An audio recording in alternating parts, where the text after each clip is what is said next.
So in the previous class, we discussed about wave analyzers. So in this class, I'm going to discuss about different types of spectrum analyzers which are helpful to analyze the signals in the frequency domain. So coming to the wave analyzers, so wave analyzers allow us to study the signals in the time domain. Okay, so that we already know. So we have discussed all these concepts previously. So in the concept of wave analyzers, so wave analyzers display the amplitude of the signals versus time. Okay, so that we can see on the CRT screens. So here, why it is necessary to analyze the signals? Why? Because in the transmission of signals, I mean in the communication systems, in the telecommunication systems, so we are sending the signals to long distances. So while the signals are traveling, so mostly they are interfere with many kinds of noises. These noises can be external noise or else internal noise. So that internal noise can be added due to the different components present in the receiver section itself. So that is why, so this kind of noise is unwanted signal, so which is to be removed from the signal. Okay, so in order to remove such noise, we need to analyze the signals. So whenever we analyze the signal for its purity and quality and stability of the frequencies, so then we'll get to know whether the signal is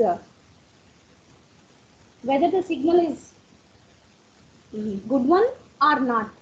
So in order to get to know the quality of the signals, we require wave analyzers as well as spectrum analyzers.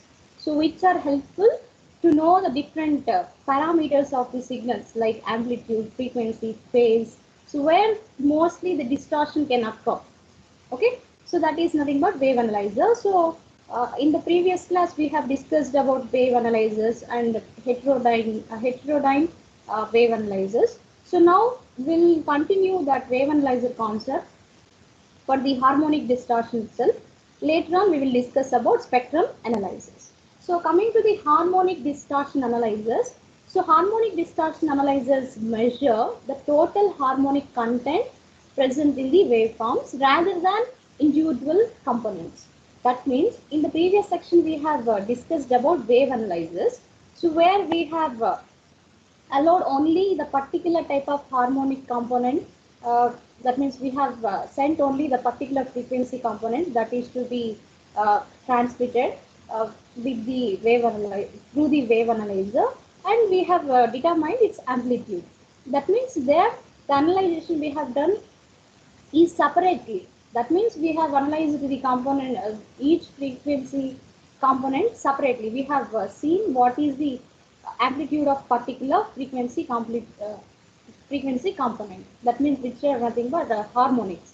So here we are discussing about the noise signals present in the required frequency signal. That means we need to remove that unwanted signals from the required frequency signal.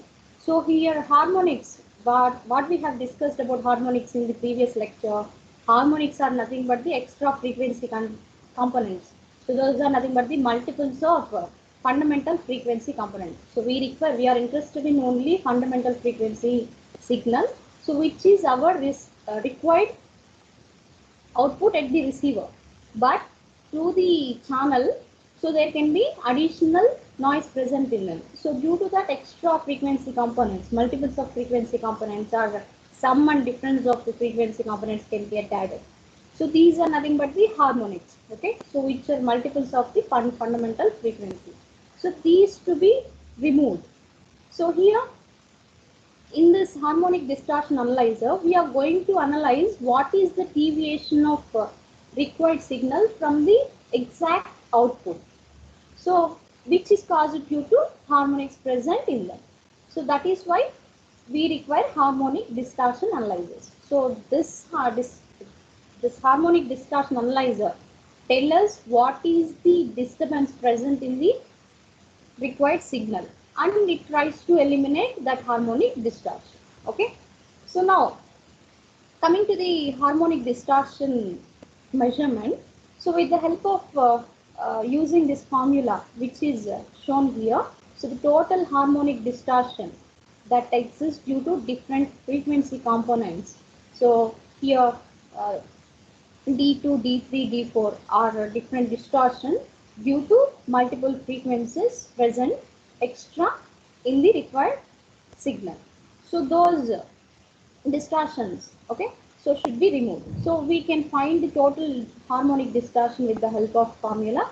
So D equal to square root of D2 square plus D3 square plus D4 square and so on dn square. So if we have n number of harmonics present in the signal, so we need to take the square root mean square value of all those harmonics. So that is why so the distortion has been calculated and then it is squared and then all the distortions are summed up together and we are going to find its square root. So it is nothing but the RMS value of the harmonic distortion. Root means square value of the distortion. So the usefulness of harmonic distortion analyzer is nothing but, so we need to find out what is the total variation of the signal with respect to the input. So that we are going to analyze with the help of harmonic distortion analyzers.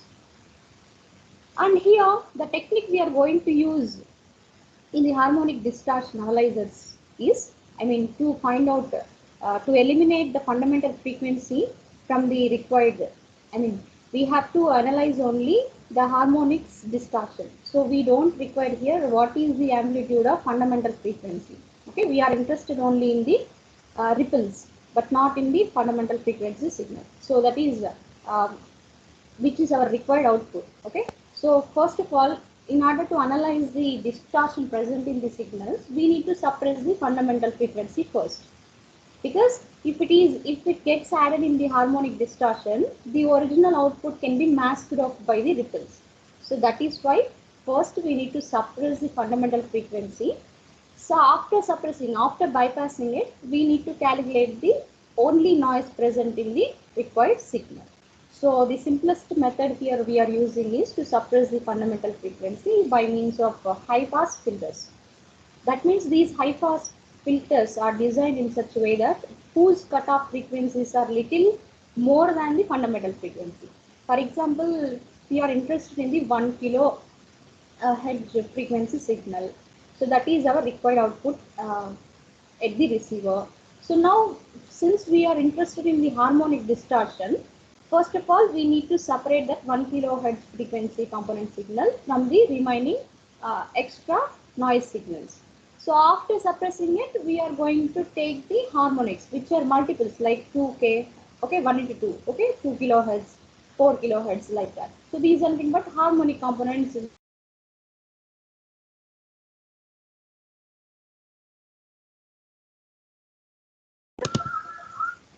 First of all, we need to suppress the first of all, we need to suppress the fundamental frequency component with the help of high pass filter. And then we allow only harmonics to pass through it. So this the bandwidth of this high pass filter is selected such that it should not allow the frequency components, so which are of fundamental frequency range, and should allow which are greater than them. Okay, so f0 should not pass through it, whereas 2f0, 4f0, all these components should be passed through the high pass filters. And now we have, based on this suppression type, so we have three methods available for designing harmonic distortion analysis. So those are nothing but employing a resonance bridge and employing the Wien bridge or else bridge tree network method. So we can include any of these three techniques for designing harmonic distortion. So now let us see the harmonic distortion analyzer with the help of resonance bridge. So this is the circuit of harmonic distortion analyzer that makes use of resonance bridge. So here resonance bridge has particular resonant frequency, so which is given by the formula f is equal to 1 by 2 pi root LC. That means here this LC tank circuit, which is composed of inductor and capacitor, is tuned to the fundamental frequency. So whenever fundamental frequency has been given to this resonance bridge, so it suppresses that fundamental frequency such that in the middle you can see the meter, so which is calibrated in the RMS value of the applied signal. So whenever fundamental frequency component is passed through this bridge, so the meter shows the null reading. That means the minimum output we will get. That means it is balanced during the fundamental frequency signal. Whereas whenever harmonics enter through the bridge, so at that time there is imbalance in the bridge circuit. So due to the ripples present in the, extra amplitudes present in the harmonic components. So that is why the bridge frequency.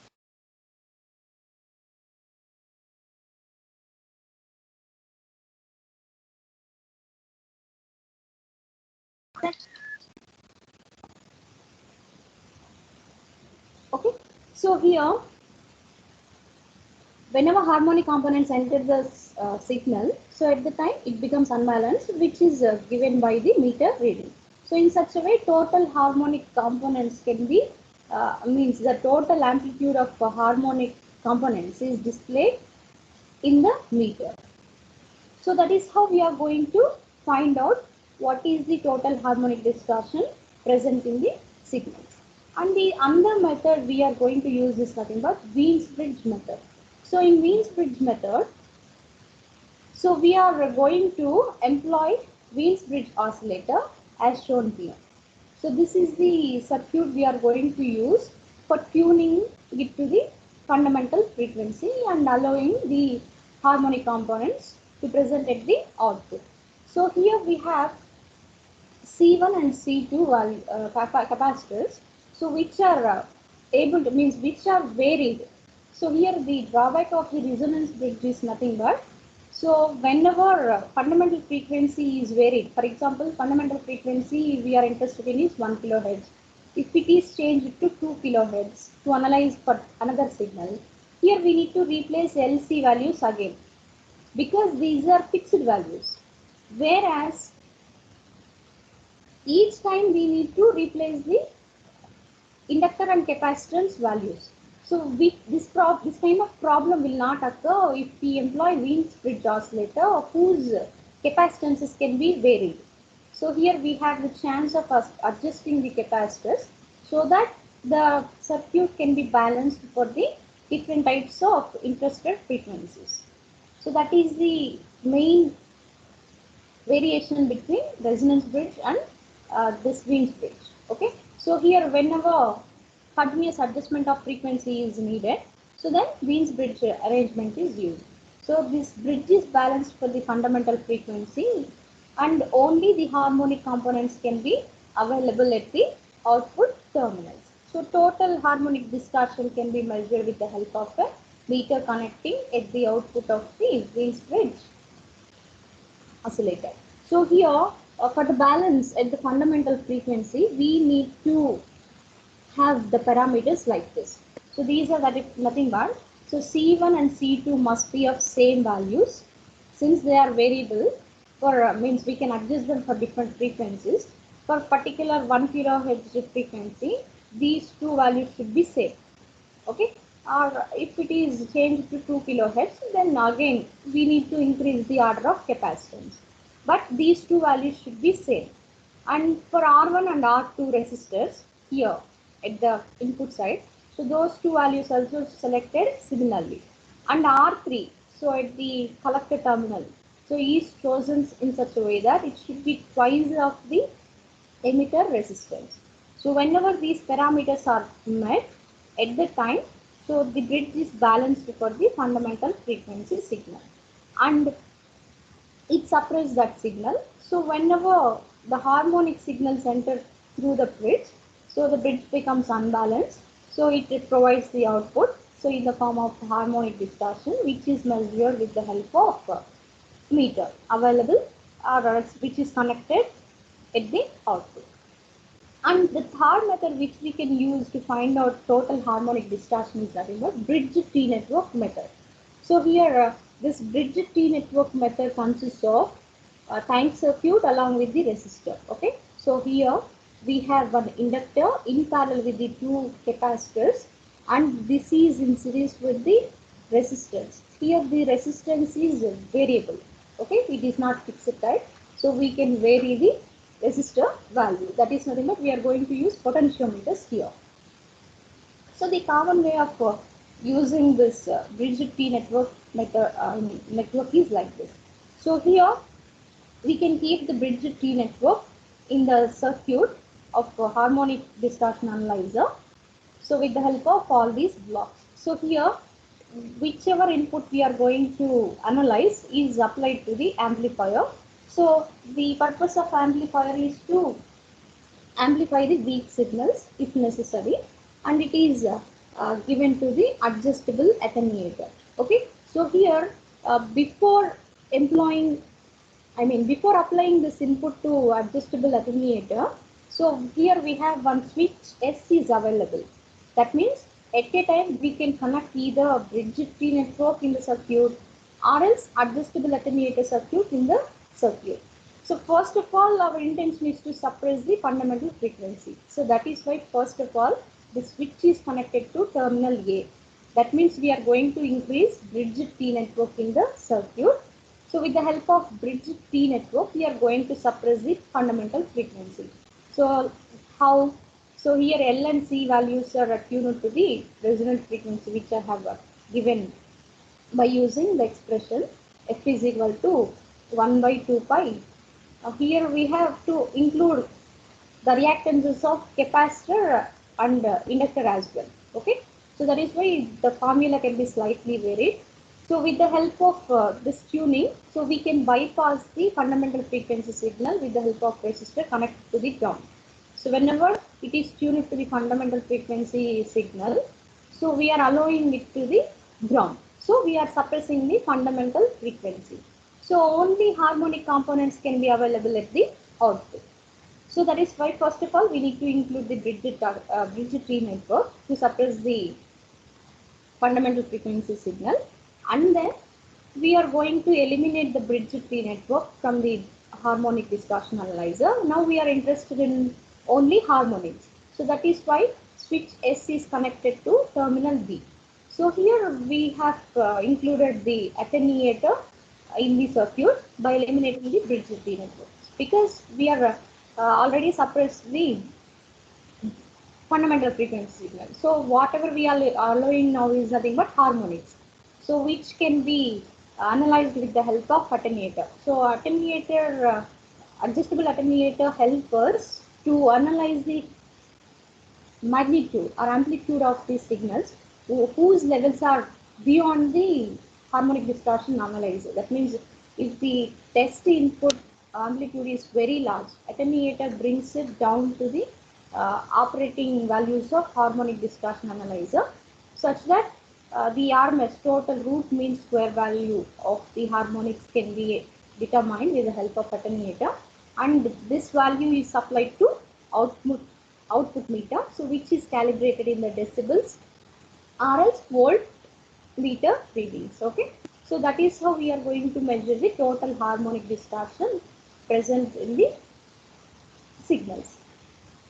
And then coming to the main topic of discussion today, that is nothing but spectrum analyzer. So spectrum analyzer allows us to analyze the signal in frequency domain rather than time domain. So it is an electronic instrument, so for analyzing the waves in frequency domain. So that is why it is known as spectrum analyzer. Okay, and basically it displays the energy distribution of the signal on the CRT screen. So here our x-axis represents the frequency, whereas y-axis represents the amplitude. So if you have spectrum analyzers, the determination of amplitude of each and every frequency component is very simple. Okay, so here these spectrum analyzers can use either filter band or swept frequency receiver designs. So for example, if you observe the output of spectrum analyzer, so here the second figure, so which shows us the display of the spectrum on CRO. So the first figure represents the time domain analysis, so which we have seen in the wave analysis. So here, if you look at this, here the x-axis represents the time domain, whereas the y-axis represents the amplitude. So that is why here, first signal, which is indicated with solid line, is nothing but the frequency signal of our required output F0, fundamental frequency signal. So the dotted signal represents the harmonic component. Okay, so the amplitude of harmonic components. And similarly, if you look at the same signal analysis on the spectrum analyzer, so the variation can be cleanly observed. For example, if you look at it, the frequency axis contains fundamental frequency amplitude. Similarly, the harmonic, 2 times of the frequency, okay, amplitude. Okay, so if you look at it, the variation is very clean. So here the fundamental frequency has large amplitude than the harmonic amplitude. So if more harmonics are present in the signal, so the quality of the fundamental frequency signal is going to be decreased. So that is why it is necessary to analyze them neatly.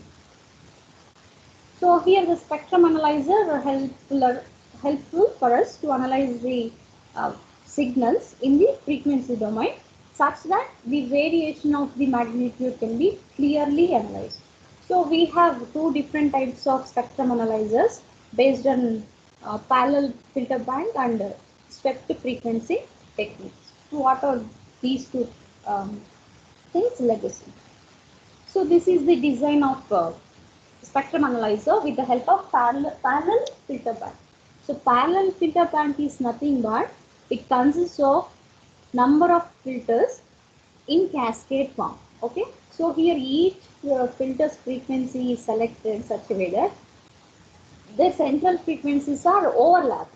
That means, for example, filter 1 is, if we consider filter 1, okay, so if it has the bandwidth that is starting from the 100 Hz to 200 Hz. Let us consider like this. So now in the parallel filter bank, so we are going to select the another filter range that should start from 150 to 250. That means, so here the central frequencies must be overlapped together. So why? Because we need to cover a multiple range of frequencies with the help of parallel filter bank. So that is why. So we need to consider the bandwidths and central frequencies of the filters that should be overlapped together to analyze the large number of frequencies or large number of harmonics.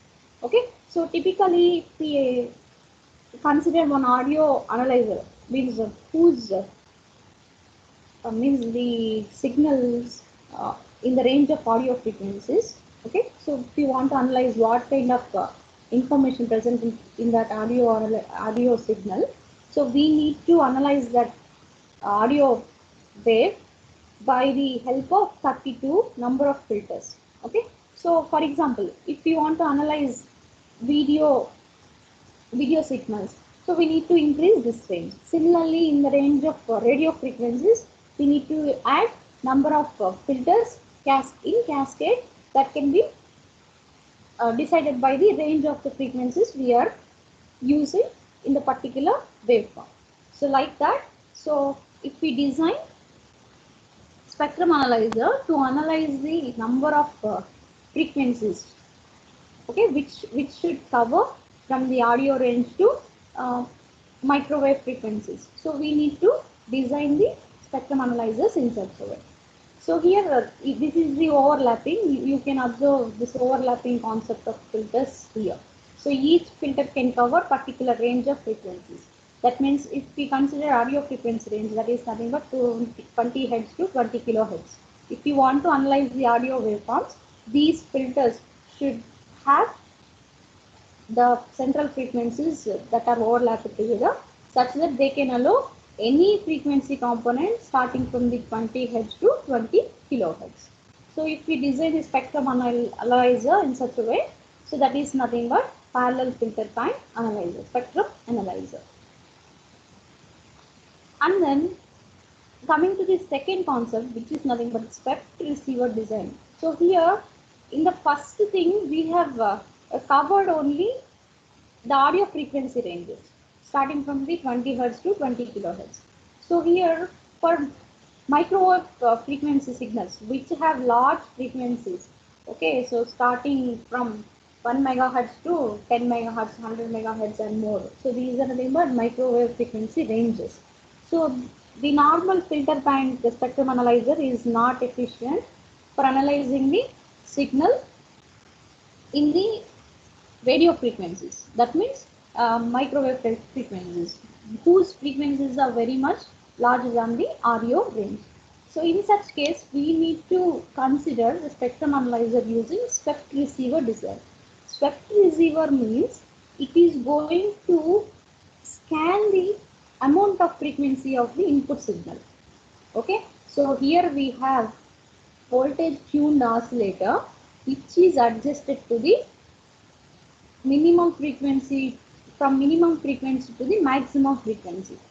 Okay, it is going to scan the input signal for variable ranges of frequencies in the radio frequency range. So that is why it is known as swept to receiver. Swept or sweeping means continuous scanning. So if the signal input is going to be changed from 1 megahertz to 2 megahertz, so this voltage tuned oscillator will get adjusted to 2 megahertz. So likewise, so based on the input signal, the voltage tuned oscillator is going to adjust itself to the particular frequency. So that is why it is known as a swept receiver. Okay, so which is capable of adjusting by itself. So it is auto tunable. So no one is going to change the components present in the voltage tuned oscillator such that it gets adjusted to the input signal frequency. So it gets adjusted by itself. So here coming to the operation of this kind of spectrum analyzer. So the input whose spectrum is going to be observed on the screen of CRT as a function of frequency and amplitude is applied to the mixer stage. So this mixer stage is again provided with the voltage tuned oscillator. So here the input to the voltage tuned oscillator comes from the sawtooth generator.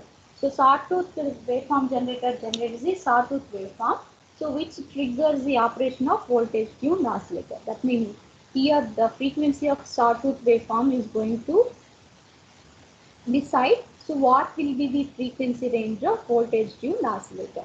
Okay, so and then these two signals are combined in the mixer and mixer generates the sum and difference of the signals. So here mostly this intermediate frequency is tuned to the operate at the difference frequency. That is why difference frequency is obtained in the intermediate frequency. The filters which we are going to use in this intermediate frequency amplifier is nothing but the band pass filters. So which work or which allow only certain band of frequencies and eliminate the other extra frequencies. So it is tuned to the difference frequency. That frequency is going to be passed to the band pass filter, and if it is necessary, the signal is going to be amplified and then it is given to the detector. So here detector detects whether this intermediate frequency is in the range of video range or not. For example, if the frequency signal, if the intermediate frequency signal contains 2 megahertz or 1 megahertz, whereas here video amplifier range is not in that range, because here we need to give that video information, means this video information should be displayed on the screen. So video frequency ranges are only in a range of um, 200 kilohertz to 1 megahertz like that. So not in the radio frequency range. Okay. So if these video frequencies range is less than 1 megahertz. So if the intermediate frequency is in the range of 1 megahertz, so it will not be able to display it on the video amplifier. That is why detector detects, and if it is necessary, it is going to brought it down to the level of video range. That means 1 megahertz frequency is going to brought down to the video frequency range, that is from 200 kilohertz to 1 megahertz, okay, or below than that. So then it is able to display, it is suitable for displaying in the video amplifier. So here this video amplifier is going to drive the vertical plates of CRT. Similarly, the horizontal plates are being driven by the sawtooth generator. So whenever synchronization is met, the CRT screen displays the spectrum of the input signal. So as a function of frequency, such that we can analyze the what is amplitude of each and every specific frequency that is applied at the input. So this is how the spectral receiver is going to work. And here you can observe here which are the means the spectrum analyzer which we have discussed just now. That is nothing but spectrum analyzer using spectral receiver design. So it is capable of working in the range that is from 2 to 3 gigahertz. So which are nothing but microwave frequencies. Okay, and these can display a very narrow range of 30 kilohertz as well for highly magnified image. Okay, so if you want to study the spectrum for each and every frequency range, so it can operate at the narrow value of 30 kilohertz range itself. So here the block diagram which is shown here, it is the general block diagram that can operate in the radio frequencies. So this kind of spectrum analyzers are mostly used in radars and oceanography biomedical fields for analyzing the radar signals as well as medical signals like ECG, EEG, okay, for observing the brain waves and heart functioning. So this kind of spectrum analyzers can be used. So this is the most practical network that is used in the radio frequency band. So here you can see the operating values of spectrum analyzer using the spectrum frequency design clearly. So input range of signals can be from 0 to 1 gigahertz. So here we have low pass filter, so which allows this particular range of frequency only and eliminate any signal which is greater than that. Okay, so if the signal input signal frequency contains though 1.1 gigahertz also, it will be eliminated because this instrument is capable of working only in that range. And after that, this signal is given to the mixer, and here we have speed generator which generates the sawtooth waveform shown here. So according to its frequency, it has a frequency range of 2 to 3 gigahertz. So voltage tuned local oscillator get adjusted to the same operating frequency. So whenever these two frequencies are summed up in the mixer, or difference of these two signals are present. For example, 3 plus 1 4, 3 minus 1 2. So these are the difference frequency and sum frequency we are going to obtain. So here intermediate frequency filters can be operated to work in the difference range. That is why 4 gigahertz is going to be eliminated and only 2 gigahertz is to be considered with the help of band pass filter here. And that particular frequency signal is amplified and then detects the amplitude of that particular frequency signal and brings it to the audio frequency range, because we need to analyze the what is the actual amplitude of that input signal. So it drives the vertical plates of CRT screen. Similarly, horizontal plates are driven by speed generator. So whenever these two outputs are simultaneously available, so we will get the output like this. So display on the spectrum of CRO should be like this. For fundamental frequency, what will be the amplitude will be getting like this. And similarly for harmonic, if harmonic frequency signals are present in them, so we are going to get that amplitude like this. So if number of harmonics present, so there are more number of harmonics present in the signal, so the quality of the signal is going to be decreased. So which is to be eliminated with the help of harmonic distortion analysis, which we have discussed first. So this is about spectrum analysis, and our final topic of discussion is nothing but logic analyzer.